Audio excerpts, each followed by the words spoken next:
listening to Superpower Curiosity with Dr. Richard Gillett. And I'm Molly Ruth, producer for the podcast. In Season 1 of Superpower Curiosity, we're focusing on how to overcome divisiveness and why we feel so much better when we do. To read all about this, check out Richard's recent book, It's a Frickin' Mess: How to Thrive in Divisive Times. In this episode of Superpower Curiosity, we're featuring a discussion between Richard and a very special guest. Here's Richard. Thank you, Molly. It's my pleasure to introduce Dr. Randy Kale, clinical psychologist with extraordinary depth of experience, a man who is unafraid to travel to new ground or challenge old paradigms. Dr. Kale is the creator of the blog and much frequented website, Terrific Parenting. His blogs include titles like Bye-Bye Bedtime Battles and The Tantrum Fixer. He has offered over 300 workshops on teaching parenting techniques. His bi-monthly Terrific Parenting email goes out to thousands of parents, and he writes a weekly newspaper column on psychological insights and guidance. Dr. Kale is also in the vanguard of psychological understanding and techniques for adults. He trained with Richard Bandler, co-originator of Neuro-Linguistic Programming, NLP. He's a family systems therapist, a cognitive behavioral therapist, a breathing technique specialist, and he gives optimal performance training through the new science of neurofeedback. One of the things I admire about Randy is the breadth of his learning. Randy has a non-partisan attitude about psychological methods. He believes that having a broad tool chest of methods gives him the greatest opportunity to serve others. And choosing from these methods to best fit each situation, Randy offers simple, practical, and proven methods to help others live with more ease, find more joy, and create more of what they want. And this has benefited many, many people. Now, for all of you listening to this podcast, please pour yourself a cup of kindness and take a seat with Randy and me in the Curiosity Room.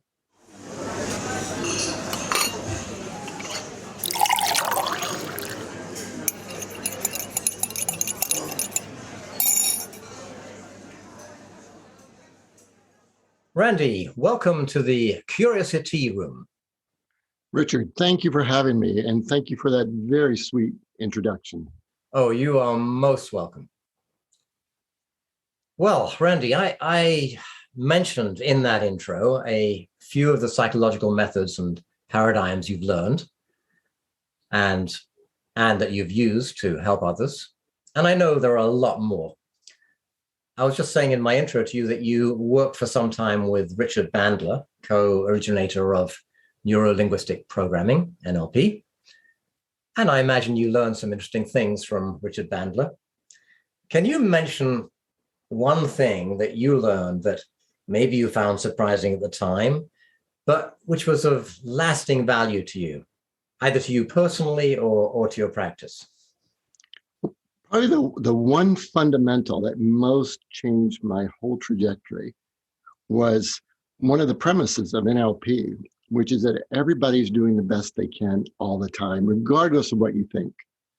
And while I didn't understand at the time the depth of that, and now my work doing neurofeedback, it makes that even more clear to me.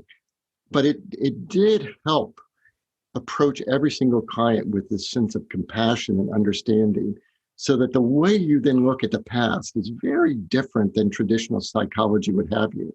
So that premise, and then watching him operate, so to speak, in a room or to work with clients, with that as a fundamental, because with that also came this idea that I think you're well aware of, Richard, which is, your past does not equal the future. And so he had these presuppositions when he would work with clients that would enable him to make these sort of massive changes that became, seemed magical at the time, really. And then after, learning some of those skills, you realize like it's really possible. But that presupposition was probably the biggest game changer for me in terms of how to look at the world and really, in a deep manner, understand that every single one of us is doing the best that we can. And in every thought, every idea, every time we want to argue against our mother, our father, our brother, our wife, our husband, our partner, our kids, it's insanity every time we do that. So that's, I can really resonate with that. And I think it's wonderful to have that idea because, as you said, it's so compassionate. Yeah. Did Richard Bandler actually use those words that everyone is doing the best they can with what they've got? Or did he express it in a different form? No, that was pretty much, as I remember, pretty much the fundamental form that everybody's doing the best. We're all doing our best. And yeah. Yes. And we're all doing best within the particular map of the world and the map of humanity that we have accrued during our lifetimes. Yes, it's a very complex what's happening in this moment. The tendency of the mind and the ego as we simplify things.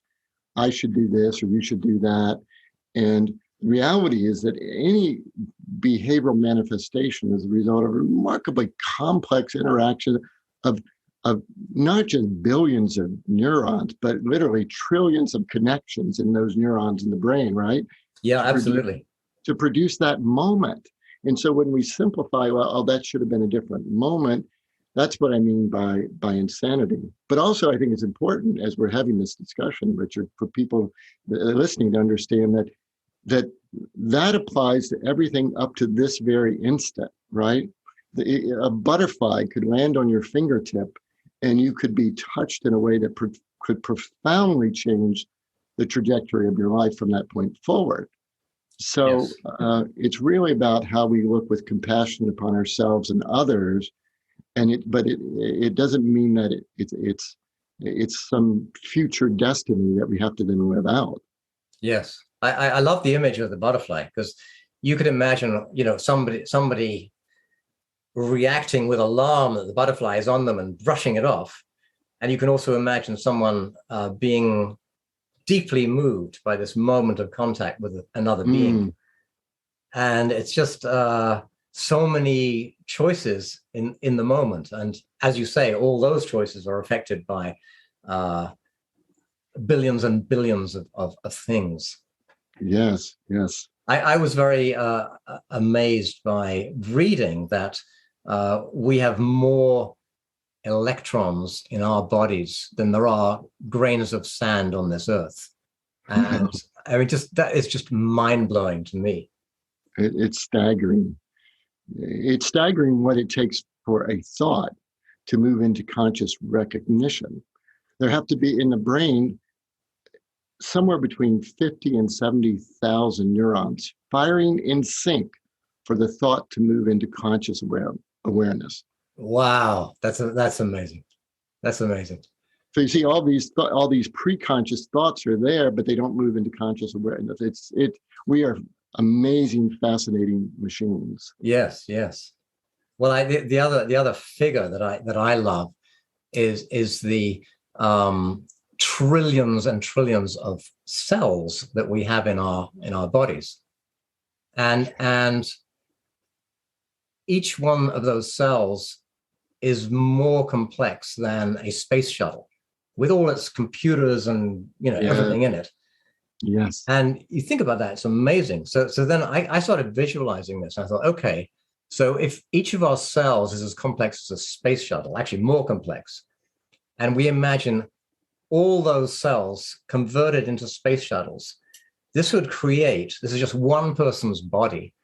This would create a layer of space shuttles all over this earth, 20 space shuttles thick. Wow. And you think about that and you think, oh my God, the complexity within just one body is just staggering, amazing. It is staggering. And at some point in our conversation, it will be important that we emphasize, because we don't want folks to think, well, because the inner workings are so complex, almost like a computer, right? The computer is remarkably complex, but most of us have no clue about how that is, what's going on there. We just want to learn how to operate it. And in a sense, my passion, I know part of your passion, is really how do we operate this complex machinery to get the best life possible? And that doesn't have to be as complex. In fact, it can be relatively simple. Yes, I so much agree with that. And sometimes simply having a powerful intention or developing strong habits is enough to instigate changes in all this complex machinery. Yes.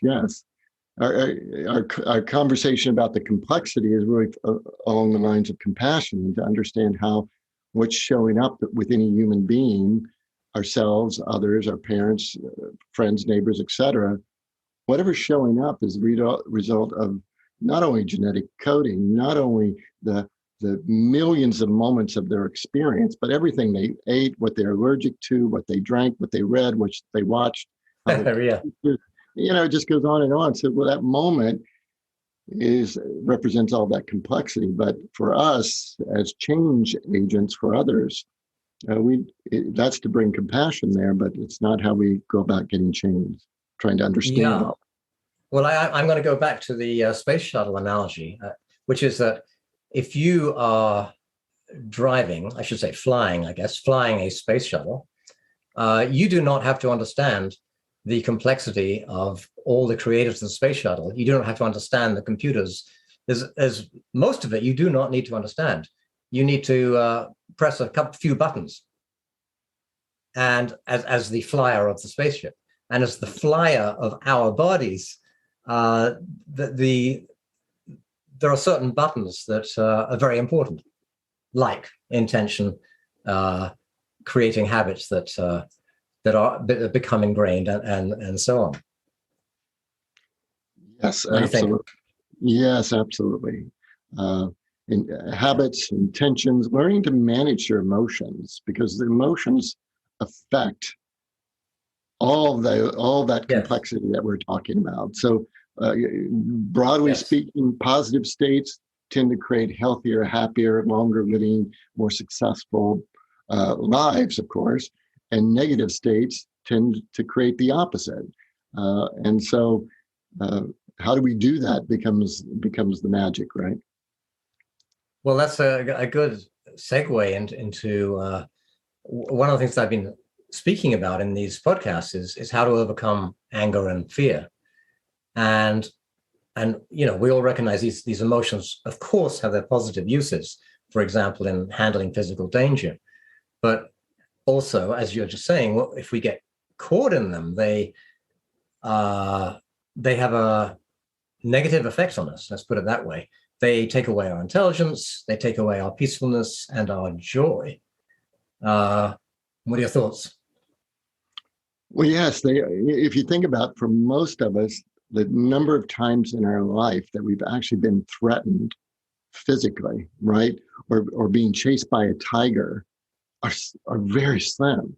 Now, for some folks listening, they may have grown up in an environment where there was an abusive parent, but those moments are in a history book somewhere. But our brains are set up because of the emotional intensity. We tend to keep that alive, and that's really what you're referring to, then, right, Richard? The ways that we hold on to this anger, the frustration, and then bring that into the present life with those we love or care about in circumstances that do not warrant the level of intensity that we bring to those moments. Exactly. So, yes, the fear and anger itself, of course, can be incredibly useful in certain situations. And it's when we get caught in them and they hang on to them, and our brains are working through their limbic circuitry, the primitive brain, and we then cut off our intelligence and our capacity for joy, peacefulness, kindness, respect. So much of what we actually love, what we truly love to do, Yes, it gets yes. swamped by these by the sense of danger. Let's put it that way. Well, and it's interesting as we're having this discussion, part of the challenge is that as we acknowledge fear, anger, depression, sadness, these unwanted states, right? Yeah. It's as if we can end up talking about the thing we don't want and go to therapy and spend hours, read books about all the things that we don't want, don't like, don't agree with.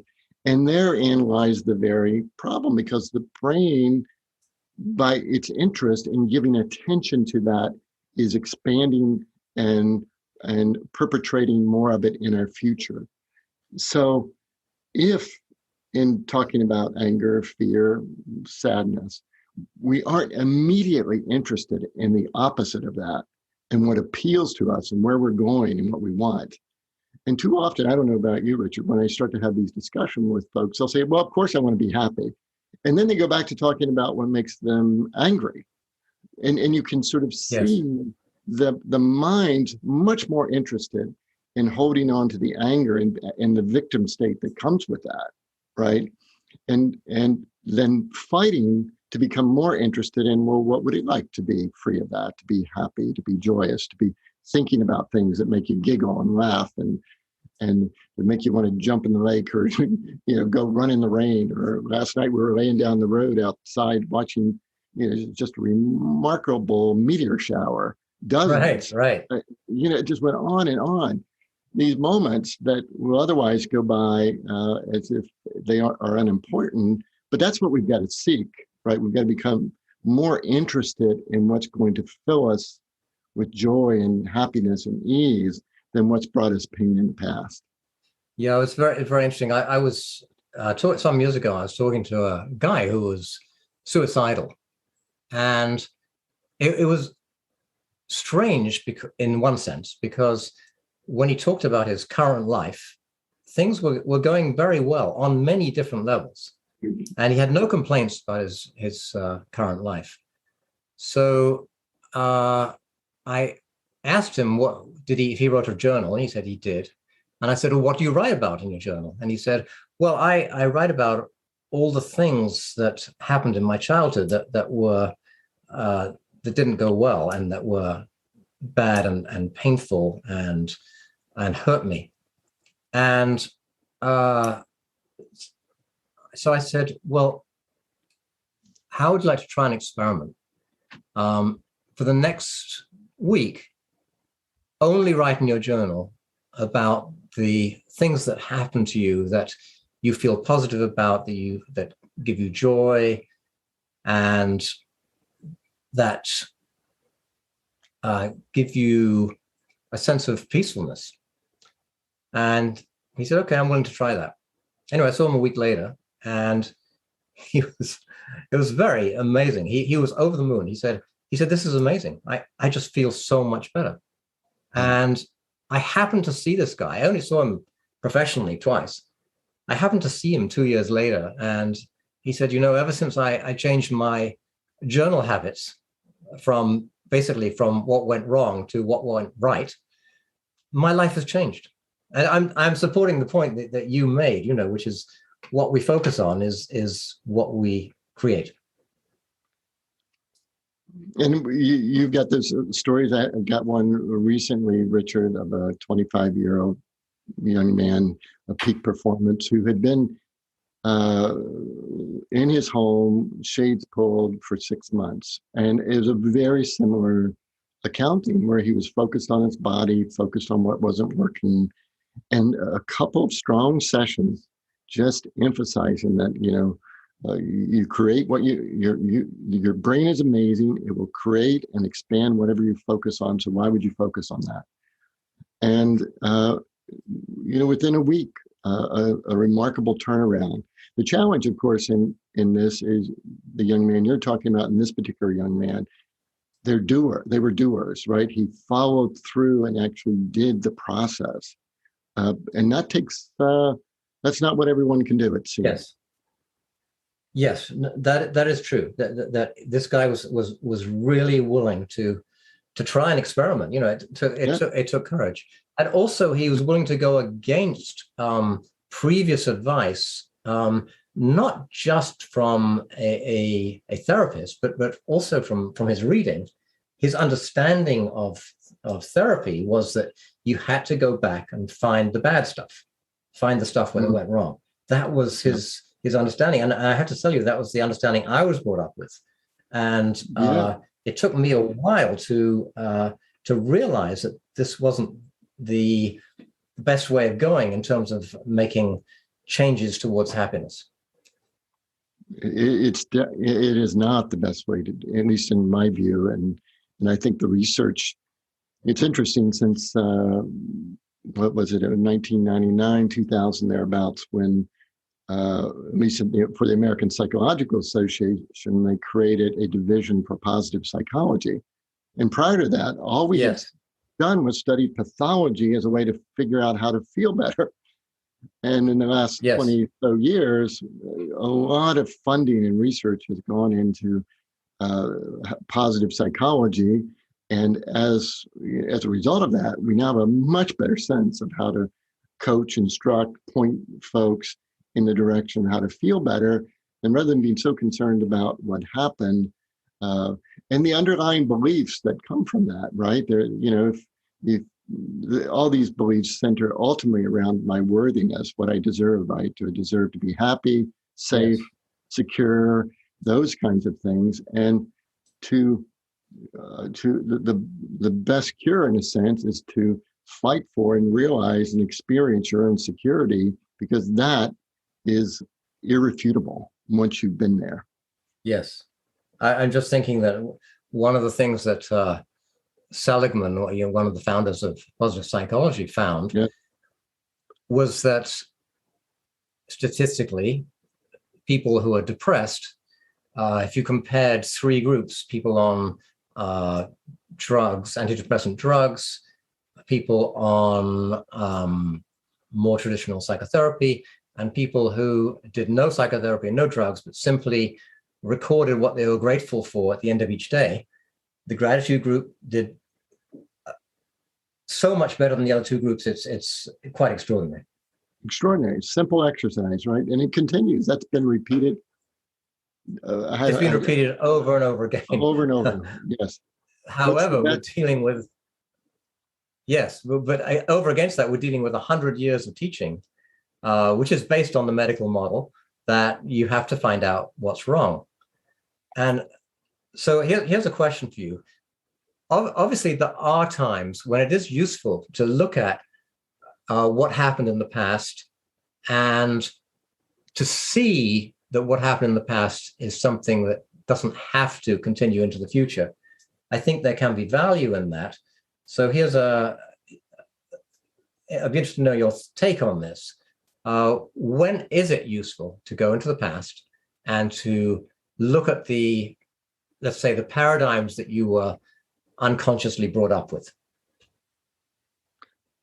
Well, as time has gone on, Richard, I've become less and less convinced that it has any utility or value. So I don't do much of that anymore. Now, if you do have a skillful therapist who can teach, as you're going back to do that, a way to dissociate and become more of an observer, and then you're capable of learning versus just digging into that emotion again. It's sort of this dissociative process that Bandler and Grinder really came up with in Neuro-Linguistic Programming. That process I find very, very helpful at times. But the more I can convince folks that once they understand sort of what belief would one have to have in order to have these thoughts or to act that way or to respond that way. Once you've kind of identified a sense of what beliefs would be driving these thoughts or these actions that make me unhappy or angry or so. Yes. That's about as far as I typically go with folks. I then start looking at the other end of the stick, right? I don't want that. Well, what do I want? And then try to get folks focused on becoming very interested in what they want. we run into, though, there's a practical piece here, which is when we map people's brains with acute EEG, we can see their patterns that have unfolded. And there's an evolution of deterioration that occurs if I'm chronically anxious, fight, flight, right? And I hold on to that for years, then depression and anxiety become part of that. And then the brain actually begins to shift into these states where there's certain asymmetries in our brainwave that are more reflective of a process of dysfunction unfolding in the brain. So it is work. It does require effort. It's not going to be overnight if someone's listening and they're in a deeper, darker place. But it's sort of like it doesn't change the solution. You know, if I'm 20 pounds overweight or I'm 100 pounds overweight, the solution's still the same. One of us has got to work a lot harder than the other, and or at least over time. And as long as we have that understanding that depending on how deep and dark that is, it can take a while, but still it doesn't have to take a long while. And the path is still the same path. Fight for what you want to feel, what you want to experience, what you want to laugh at and enjoy. So what I'm hearing you saying with regard to the past is that if we delve into the past and go into the feelings of, let's say, of hurt in the past, then that augments the pathways of hurt within to be very simplistic, the pathways of hurt within the brain, and that is not helpful. However, there can be value in being able to see a limited belief that we had and to be able to look at that belief from a witnessing point of view. Would you agree with that? Yes, exactly. From a witnessing point of view, and then to determine if this is a disempowering, limiting, painful, life-robbing belief, what would I like to believe instead?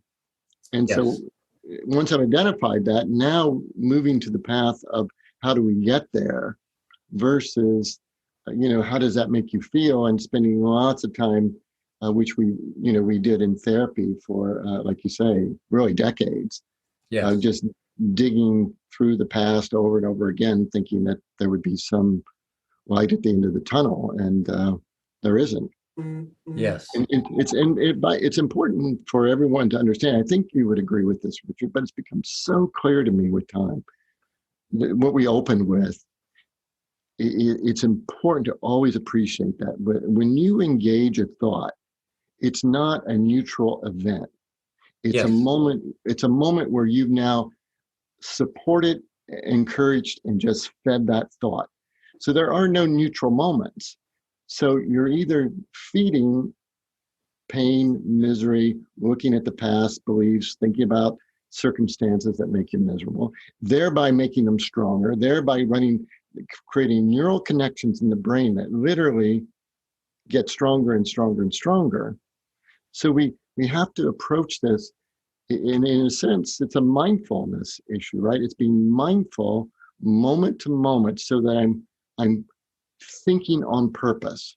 I'm attending on purpose. I'm directing my attention on purpose toward what I want, what feels good, and what's going to create goodness. And coincidentally, of course, this is exactly the fundamental, most important key for parents to keep in mind when they're raising children. We've become a culture where we want to talk to kids about everything, give them more sophisticated emotional labels, and then just talk their day to death about what didn't go wrong. And we spend virtually no time talking about what went beautifully. And if we have a behaviorally challenging child, we keep feeding into those behaviorally challenging moments rather than ignoring them and walking away, which is what needs to happen 99% of the time. So what I hear you saying here, generally, is that if we are focused on what we want to get away from, we will have more of what we want to get away from, because that is how the brain works. Exactly. Whereas if we're focused on what we want to move toward, then we have a chance of changing our brains and changing ourselves infinitely more likely. Well, and I would, yes, I would even go stronger. I would say if I'm fully resolved that that's where I'm going to go, I'm going to go in that direction. And Yes. I give up every ounce of wanting to be a victim, blaming someone else, and not taking full responsibility for my state in this moment. Yes. Then if I do that, we can move to the guarantee level.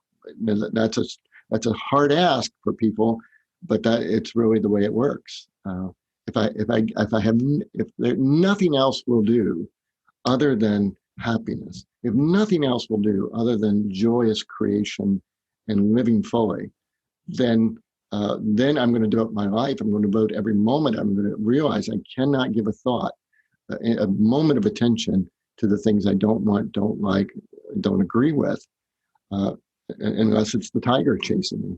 So. Yes, exactly. Well, let me put it. Sorry, go on. Well, I see those are self-explanatory, most of those moments. So. Yeah. Okay. You mentioned earlier about what you do, with kids and how parents treat their kids, and I'm thinking of your Tantrum Fixer, which is on your website. Yep. And is that something that's helpful to adults? Have you used that with adults? Well, the fundamental premise behind almost all those programs, the starting point for children and adults is that if you engage it, it must grow. That's the simple way to think about it. So if you engage it, a thought, it must grow. If you engage a behavior, it must grow. If you engage your children when they're tantruming or fearful or angry, if you repeatedly engage, then I use a weeds and seed metaphor. I call the unwanted stuff weeds, and the stuff we want is seeds. And so you starve weeds and you feed seeds. And so that fundamental premise, yes, I use that with adults who have anger management, kids, parents. I try to explain that what's going on in the outside world is the same thing that's going on in the inside of our brains. And so it's remarkably helpful. And how quickly kids can learn is amazing when we understand how we have influence. Yes. We think our words matter and kind of ignore what we're doing with our behavior and how we're responding to certain moments when words are way down the list of importance. They aren't. It's not that they're unimportant. There are other prioritized things. Yes. So the big point I'm taking, what you just said, is it's engagement with, let's say, anger that continues anger. Yes, and that literature is remarkably clear, right? It's been studied so many times you don't see much research about it now, but therapists used to have punching bags in their office, right? For kids and adolescents and adults. Okay, think about it, and then they'd punch, and then they'd go, "Oh, I feel great," and then I feel great, and then week by week they would get this release, but their anger was building. They were more rageful. They were more so. There is no solution in the engagement of the emotion or the thought behavior that we don't want, other than more misery. So if I always say you want more misery, keep at it, right? Yeah. I'd be interested in I have seen some of that research. I'd be interested to find more about that. I mean, the research that shows that people who do a lot of hitting and punching, it tends to exacerbate their anger as opposed to relieve it. The relief is temporary. Well, if they do the hitting and punching as like visualizing and thinking about the person who's the source of anger, Yes. So that's where it becomes problematic. I don't think there's any data to argue if people go to a kickboxing class or boxing class that they're going to become a more angry or aggressive person. I don't know of any studies. I do know there's the literature on adolescents with video games and aggression, very solid, that we end up with more aggressive kids, which is another podcast in and of itself. Yes. Well, it's interesting because I have my own personal experience in therapy, of which I did a lot of different kinds of therapy, as I think you did, was that I did do a lot of punching bags and hitting mattresses and so on. I mean, a lot. And it's really interesting because I have my own personal experience of what was beneficial and what was not beneficial about that. What was not beneficial is exactly what you said. It did not reduce my anger. I mean, no way. And, but what it did give me, and I have to context this by saying that I was brought up in a British society in which expression of feelings, particularly anger or sadness, laughter was allowed, but anger or sadness were not allowed. And so the positive effect on me was that it did let me know that I did not have to suppress or judge my anger. In other words, I didn't have to. I didn't have to walk around tense through my fear of my own anger. I made friends with my own anger, so that part was useful. But no, it did not reduce my anger. I am absolutely convinced of that. And there were other things that I did to, which I won't go into now, but which reduced the anger. But it is. That's of course one of the things in the book is about the different ways you really can reduce anger. Well, and in that, it's important. In your book, sort of acknowledges this as well as that story, which is that no part of this conversation is meant to suggest that we, quote, shouldn't have a moment, right? It's not that we shouldn't have anger. If you've got anger, it's there. We accept that. We don't fight with what's already there. We don't fight against whether it's children, adolescents, or adults. We're not. There's no part of the message that's wanting to repress or restrict that. It's just it's about disinterest in it. Because if the mind finds it interesting, it's going to keep expanding that. So yes. By the way, yes. Well, you're speaking of your book. It just reminds me. I've got a very dear friend he and his wife have very opposed political perspectives. Yes. One left, one right. And quite severe. So I gave them a copy of your book, and I said I think that this could be really, really useful, because in the context of their disagreements, of course, as when the election was happening, and still in what's happening in the world, that otherizing concept applies tremendously. And my friend is also a lawyer and a mediator, so he's found that very useful in his mediation with his clients as well, to help them understand that concept and how it separates and makes us as if we are different, when really it's just a belief here. So anyway, I just wanted to mention that. Very useful for them. Oh, great. And did his wife read it as well? Oh yeah, they both read. They're both committed to being able to maintain the relationship, which they've done for years, but reducing the amount of conflict they have over disparate perspectives on our political world. That's great to hear. I've been very fascinated, as you know from the book, in otherizing, and our ability to turn people whom we perceive as different from us into the other. Meaning the other being someone who's less worthy of compassion, respect, or love. And actually it goes right back to what you started with. It takes us away from our own compassion, from our own recognition of the essential soul and beauty of another human being. That's right. And in our holding to a belief that separates, we separate ourselves as well. And that's a deeper level discussion, of course. But once we know our own worthiness completely, we really can't do that to ourselves or to another human being.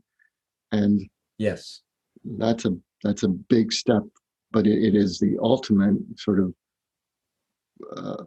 process that unfolds as we move toward acceptance, as we move towards seeing everyone as whole and complete, as we move toward we're all doing our best and feeling more lightness and ease. We experience these moments, and they're simple moments. They're not complex moments. They're these moments where life just is perfect. Life is easeful. Life is complete. And then we have that inner experience that we, in that moment, are deserving of that perfection, of that ease, of that beauty. And in that, then we start to soften and soften. Yes. So that.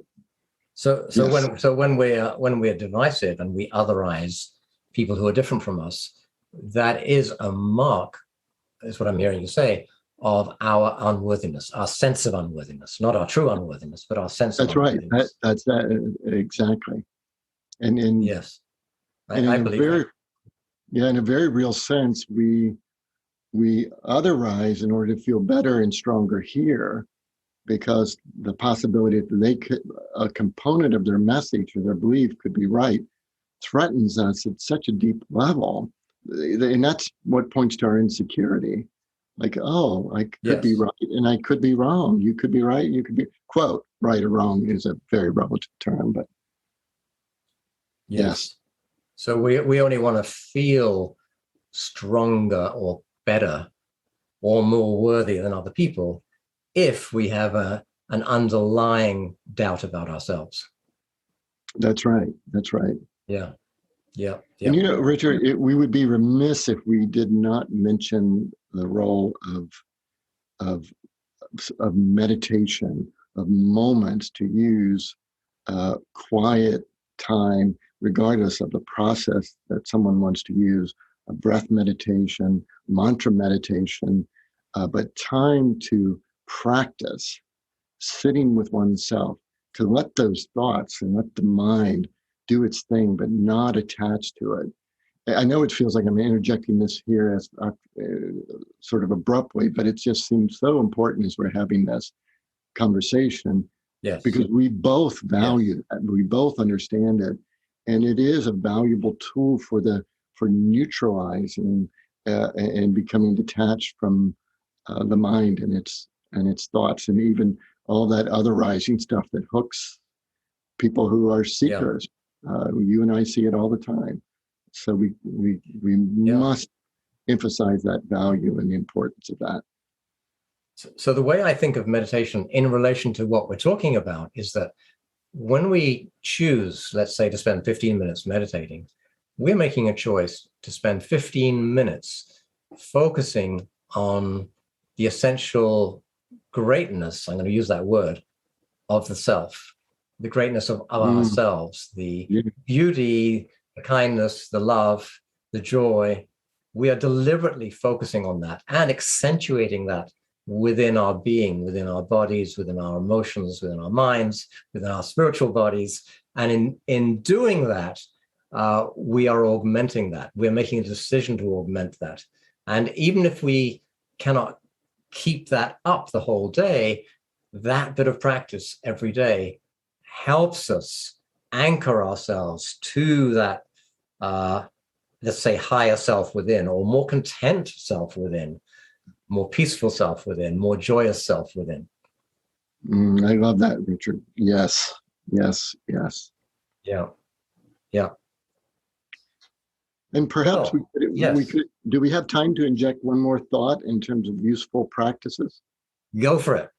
Okay. So I also feel, given the research over the past 20 years, it's important that folks understand the value of breathing and how we breathe, and particularly heart rate variability breathing, because we now understand that anxiety, particularly anxious states that lead to depression, these states are greatly influenced by the rhythm of the heart.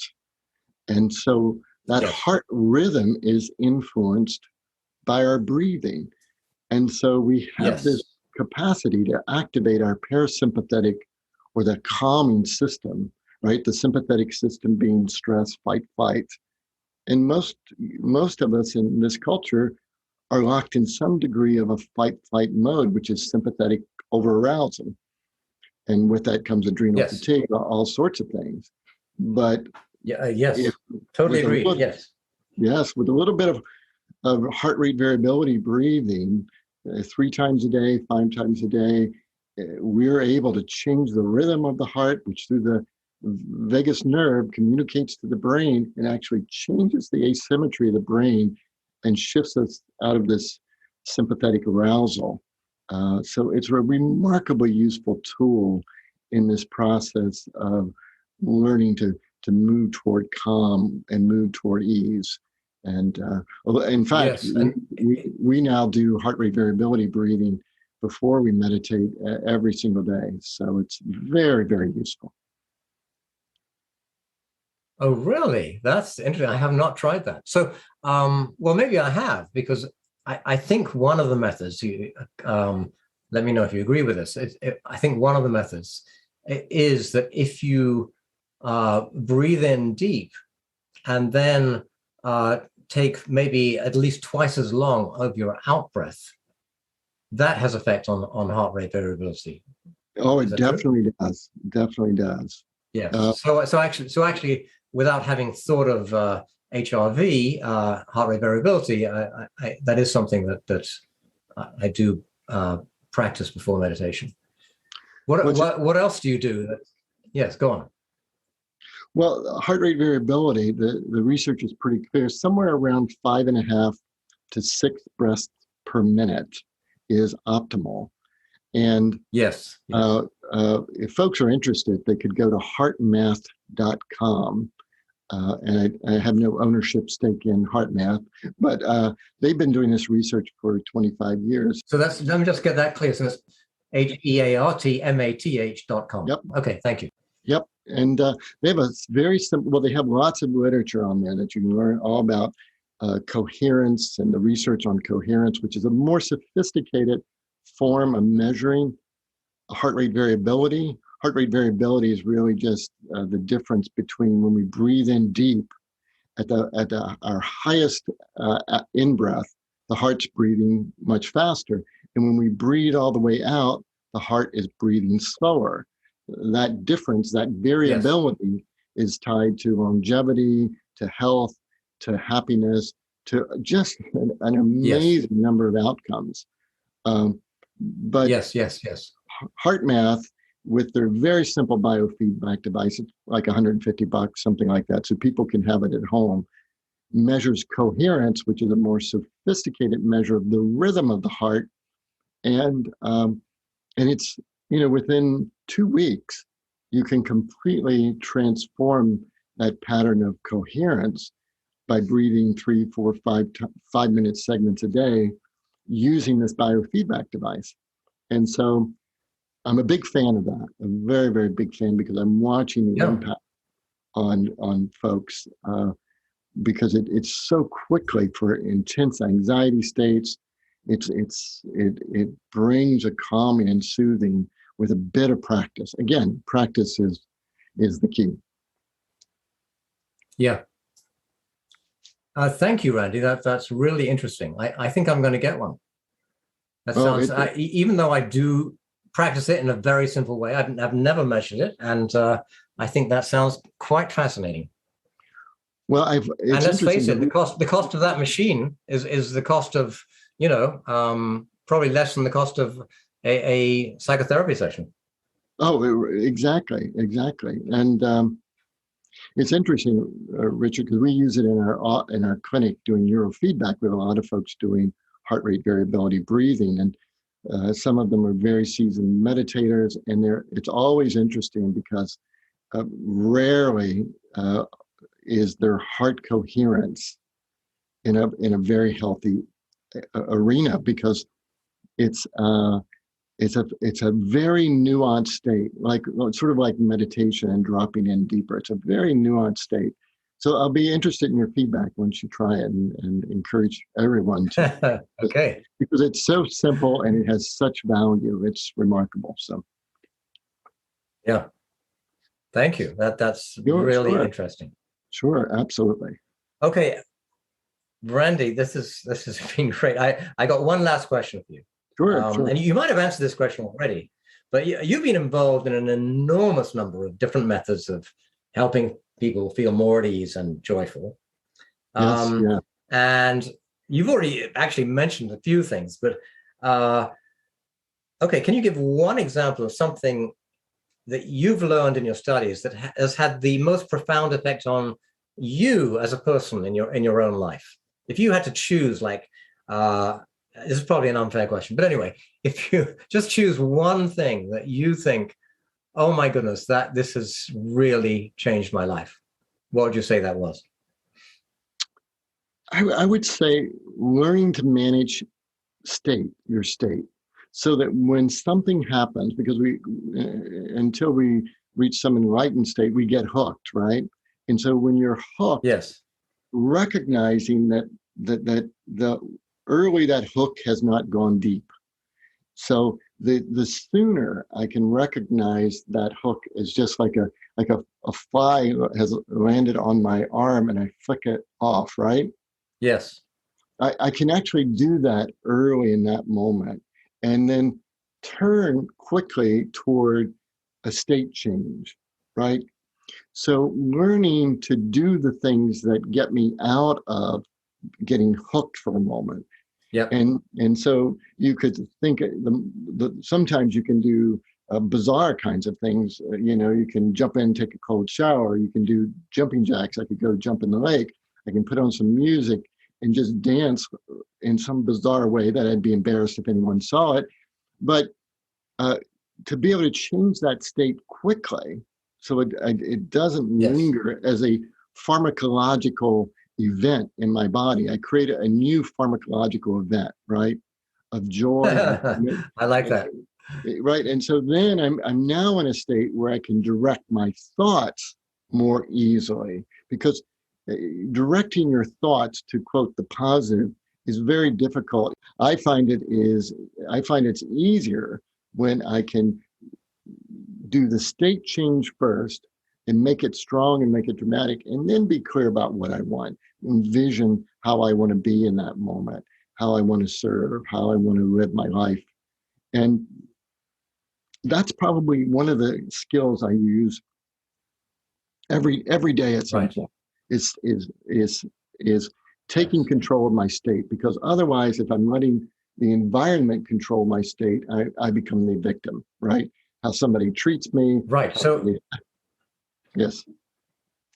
So if you what I hear you saying is that if you recognizing that state early is crucial. So if you're in a state of, let's say, anger or fear, to recognize that before the pharmacological events in your body take you over and diminish your intelligence and That's right. and diminish your ability to get out of that state, you want to be able to recognize it early, get out of it, and then once you're out of it, you actually have a mind that you can use to create what you want to create in your life. Yeah, beautifully summarized. Perfect. Yeah. That's it. Cool. Cool. That is fantastic. Well, sorry, you had another thought? Well, just as you were saying, that the awareness piece, of course, remains key. That's why we go back to what we talked about earlier, that sense of being intentional and aware in every moment, because I've got to catch that hook early, because if I get in deep in that rabbit hole, it's a different animal 2 hours after I'm fuming at somebody, right? So right. Yep. Thank you, Richard. This has been great.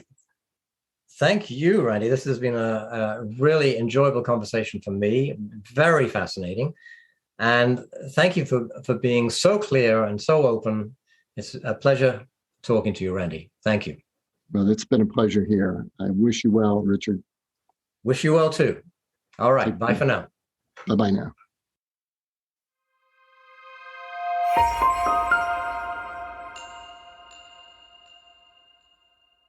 So glad you could join us in the Curiosity Room on this episode of Superpower Curiosity with Dr. Richard Gillett, featuring Dr. Randy Kale. We always want to hear what you think, and we're also putting together listener questions for upcoming episodes. So if you have a question or comment for Richard, please send in a voice memo or email to superpowercuriosity@gmail.com. It also really helps people find the show if you take a minute to rate, review, and subscribe on Apple Podcasts.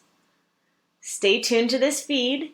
Our next episode is scheduled to come out in 2 weeks, so subscribe now to make sure you catch episode 15, which just so happens to be very relevant to our podcast title, The Liberating Power of Curiosity. Till next time, stay curious.